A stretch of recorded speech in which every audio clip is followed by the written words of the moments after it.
Here's a handy tip on the Xmark mower to get to the belt on the deck. You got the platform that just lifts up right there. And then over here, there is a diagram for the belt,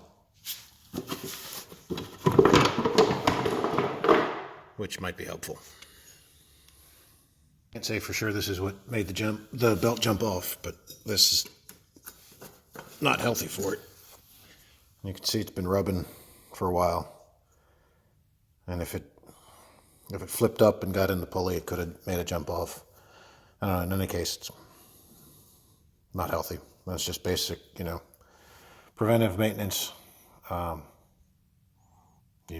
got to check your stuff.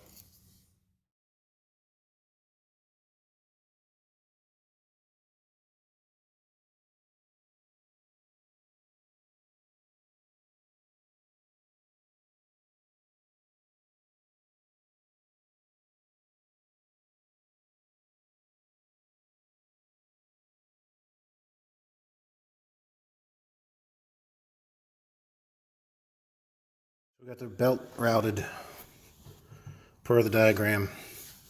You want to make sure that it's facing the right way, that it's not twisted anywhere, so that the V side of it that's more narrow goes into the V pulleys, and the flat side runs, the back of the belt runs on the flat part of the flat pulleys, if that makes sense.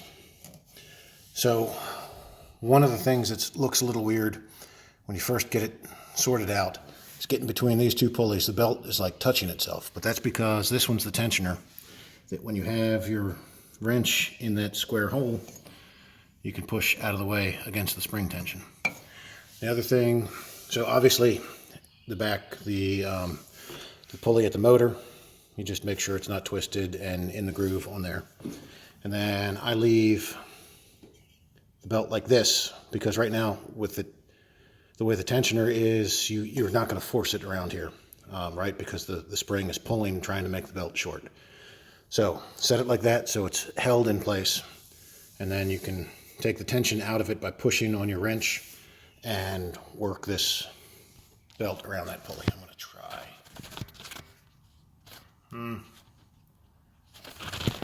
Oh, look at that.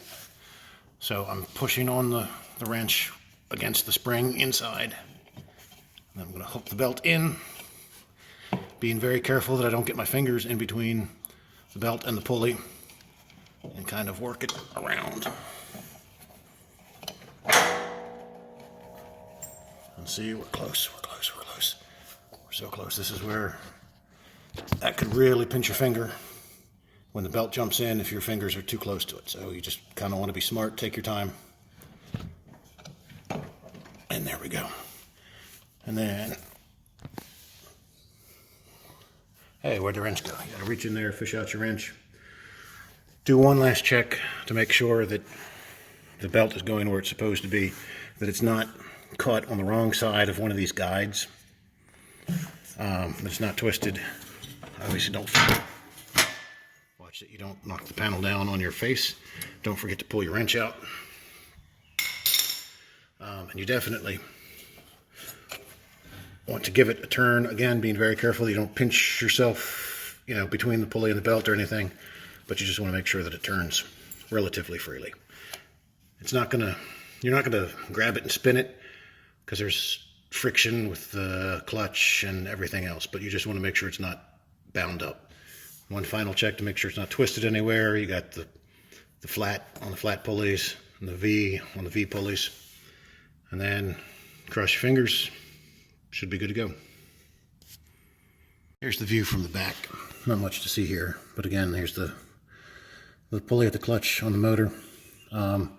Getting the belt back here from the front, you just kind of have to push a whole bunch of your slack this way until you can reach it. It's going to want to fall underneath that cross member, so you just have to guide it back here. And this is where you do not want it on that last pulley up front. You want to have plenty of slack in it so you can get it around here, make sure it's in like it's supposed to be. And then that last pulley on the front is where you do your final putting it into position. Another thing I'm going to do while it's in here that you ought to always be looking at There's some leaves and blossoms in there, which that's not as big of a deal. But here, where it's around the hydraulic pumps, you want to make sure you have airflow in there. So, every once in a while, you just want to give it a good blowing off. It's probably going to make me sneeze. I'm almost ready to sneeze anyway. But, and then put the covers back on. We'll take one look underneath just to make sure there's nothing tied up under it. Shouldn't be. We spun all the pulleys, but you always just want to, when you have an opportunity, look for a bent blade or who knows what else. Well, there's nothing obviously bent or missing down here, but maybe you can see, look right there. Of course, there's baler twine wrapped up on one of the blades. So we'll pull that out.